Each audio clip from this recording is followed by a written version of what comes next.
Well, hey there everyone.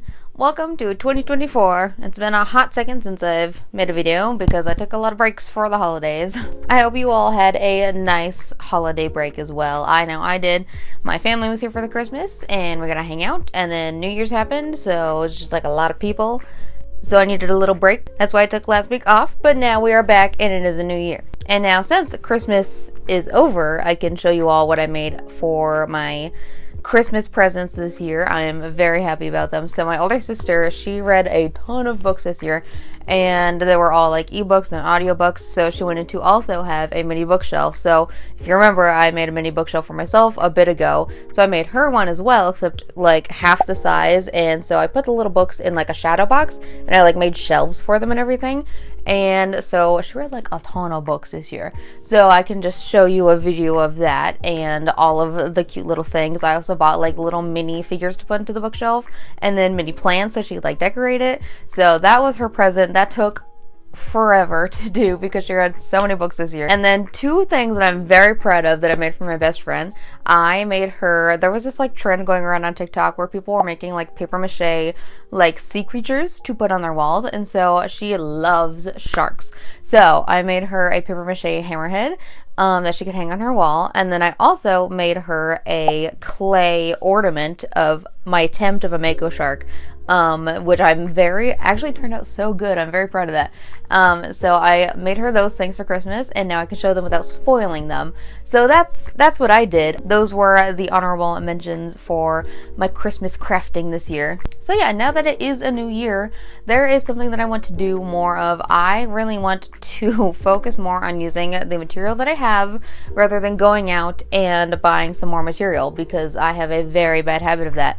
And I have a lot of freaking material. So that brings us to what we're going to be doing this week, and that's going to be a scrap dress. This style of dress is going to be heavily inspired by a tutorial that was done by this lovely person on YouTube. I forgot their name, I apologize, but I will put it down here and I will link their video down below.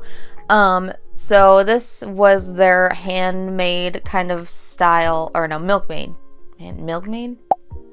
style dress. So I'm going to be inspired by that style of dress. So theirs is a 2-tier kind of style. I'm only going to do 1 tier, and I'm also going to do it in a scrap material kind of style for the skirt. So a lot of things that I have is like I pick up like cute little materials at Goodwill or in like the clearance bin at like fabric stores, but there's not enough to do really anything with. So that's where this idea came from, because I can literally just cut out scraps of these things and put them all together and make a skirt.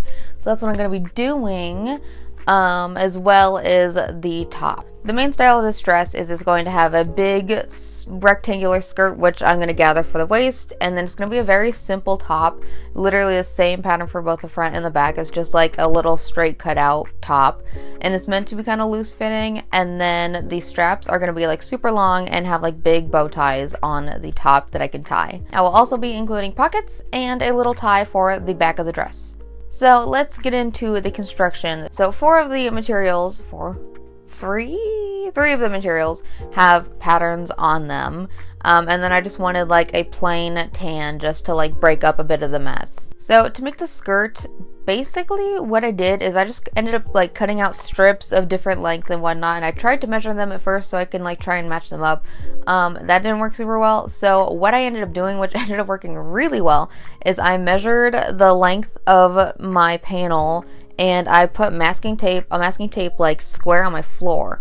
So I just like took the little bits and pieces of my little parts and I positioned them where I wanted them to, and then the empty spaces I could then measure and then cut out the remaining material. So that was very helpful because I was getting like super overwhelmed with that, but that worked very well. And then since I have like all of these like pieces with exposed edges, I did spend forever and I zigzagged the edges of every single edge of these pieces, and then I sewed them all together and I made a panel. So I'm going to see you back after all that.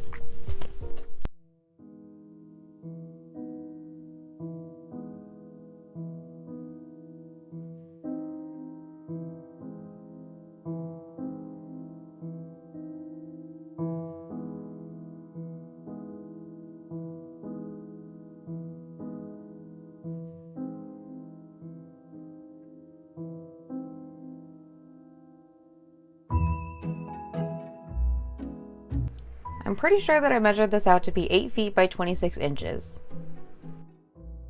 So you can see that once I laid everything out with all of the pattern materials, I then could measure these gaps and cut that out of the plain tan material.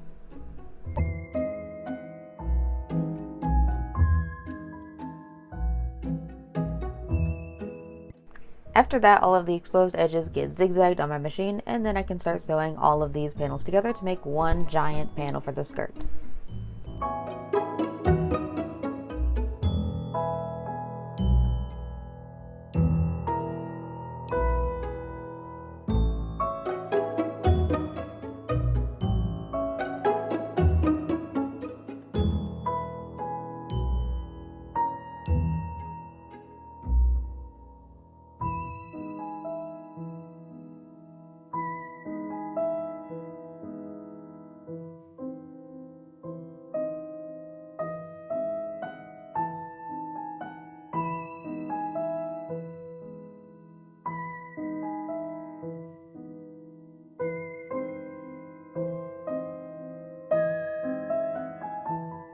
Alright, the two panels are finally done. That took forever because of cleaning up all the exposed edges.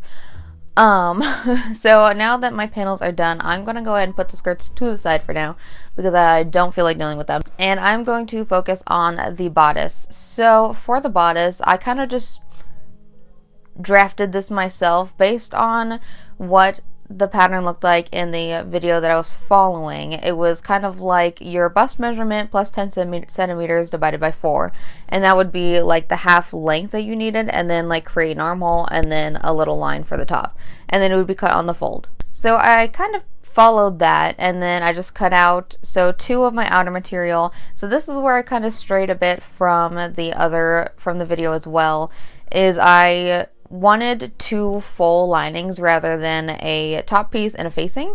So I did 2 full cutouts of it. So 2 of the outer material and then 2 of the lining. And then the construction of this top is pretty simple. So I basically just sewed the front and the back together, the sides of both the lining and the outer fabric. And then beforehand, I also made a bunch of these straps. So in the tutorial video, they give a lot of measurements of stuff, so I urge you to go check that out. So I just made 4 really long straps, 2 of some of the patterned materials, and then 2 of the tan, because I ran out of the last material, so I couldn't do 4 of each, or 1 of each 4. So once I made those straps, basically you just make the long strips, you fold it in half, sew it down, turn it right sides out, iron it, you got straps. So I'm going to sandwich them in between the materials when I sew them together. Once you have the outer bodice piece and the lining bodice piece sewn together at the sides, you're going to sandwich them together and sew all the way along the top and the armholes and everything, while sandwiching each strap into each corner of the front and the back. So I'm going to show you after that.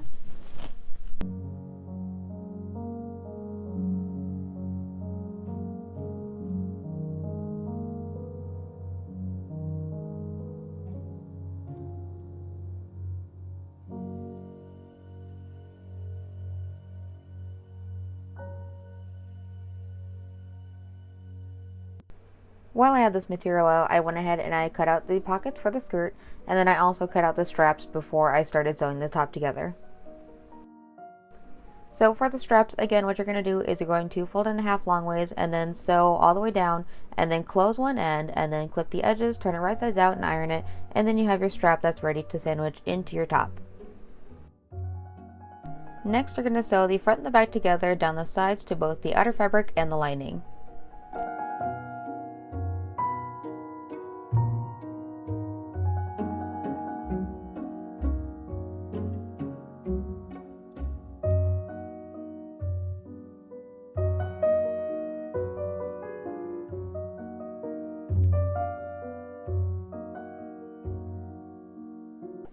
Next, you're going to insert the outer fabric into the lining right sides together and sew all the way around all of the top while sandwiching in the exposed edges of the straps to each of the corners of the front and the back corners.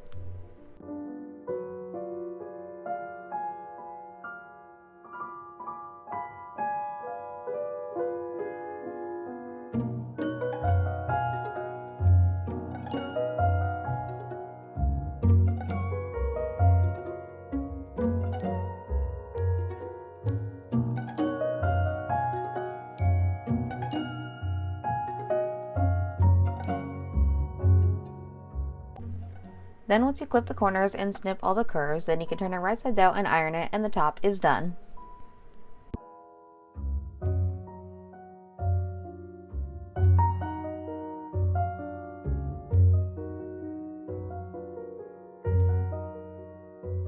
So once that's done, the bodice is pretty much done. So now we're just awaiting the skirt. So to prep the skirt, I have to sew on the pockets. So I did make pockets for this. It's a very rough sketch. So basically you just sew each pocket on either side of the skirt of both panels. I also went ahead and I sewed on the tie right above the pocket as well, because that's also going to be sandwiched in when I sew the skirts together. So once you sew those, you're going to put the panels right sides together, so up along the side, around the pocket, and then up the remaining of each side. And that creates your pocket. And then the last thing you have to do is ruffle the living crap out of these. So my pleating foot was being a little problematic with all of the different materials. So I didn't get to ruffle it as much as I wanted to with the pleating foot, but I did get a good start on it. So once I ruffled it, then I just kind of like pinned it to the bodice evenly, and then I just like hand ruffled it the rest of the way and sewed it on. And then I didn't even bother hemming this because I kind of liked the scrappy look of the bottom, and all the edges were finished anyways. So pretty much once the bodice was sewn to the top, it was all done. So now I will see you all in the final look. So for the strap, I measured an inch down from the top, and then for the pocket, I measured 3 inches down from the top to where the tip of the pocket would be, and that measurement would be for all 4 pockets, so it would line up correctly when I sew them all together.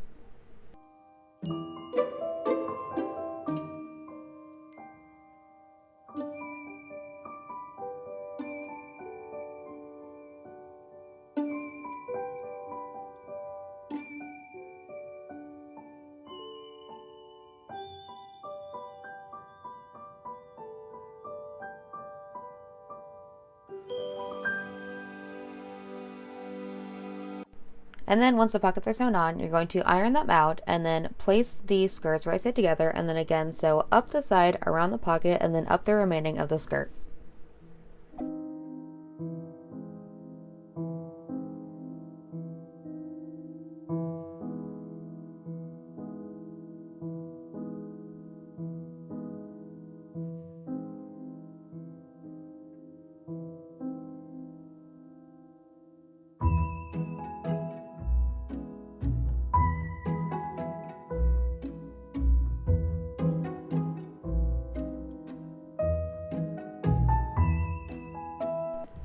Once the skirt gets hecka ruffled, then we can place the bodice right sides together with the skirt and sew it, and then this dress is done.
Alright, so I think this turned out super cute. I love the contrast of this like orangey red with like the tan, so I think that turned out really well. I was thinking about doing a tan for the top, but I feel like it would just like wash me out a bit, so I chose the red. And I absolutely love the ties for the sleeves. It feels so fun. And this can be like both like a summer and a winter dress, but it's cold right now, so I threw on a turtleneck underneath. But I could easily just go without the turtleneck and it would be a super cute summer dress as well. Yeah, I think all the pieces came together really well. Honestly, I'm surprised that the top fit as well as it did, because I just did a really like quick like pattern makeup for this and it ended up turning pretty good, because I've used a similar pattern to this before and I've had to like take in the arms because it like comes out weird, but for some reason this did not do that. So yeah, overall I think this turned out really good. And there's pockets. The pockets are a little bit small. I could have made them a tad bit bigger. My hand like just fits in there, so I could have done a little bit better on the pockets. I think I forgot to add seam allowance now that I'm thinking about it, and that's probably where I went wrong. But other than that, it fits super well. It's just fun to like spin in. I love all the ruffles. I think I would wear this to a park and I would frolic. First I have to find a park. But yeah, I'm glad I got to use like a bunch of my scraps, because these have been sitting around for a while and I just have not had a use for them. And the only thing I could think of to use like this so little material for is like a corset, and I've made like 20 of those. So I think we're probably going to see some more scrap projects in the future. I already have a couple that I saved from like Pinterest that I want to do of scrap projects, so we're definitely going to see a bit more of that later. Especially because I just have a lot of material I need to use and don't know what to use it for, so I was like, might as well just throw it all together. So this turned out super good. I'm glad that I did zigzag all of the edges, because otherwise this dress would be a complete mess on the inside. So I'm glad I did all that, although it did take forever to do. So yeah, welcome to the new year. I am ready to do some new projects, ready to get back into sewing. I've taken a good old 2 weeks off because of the holidays, and I'm ready to get back into it.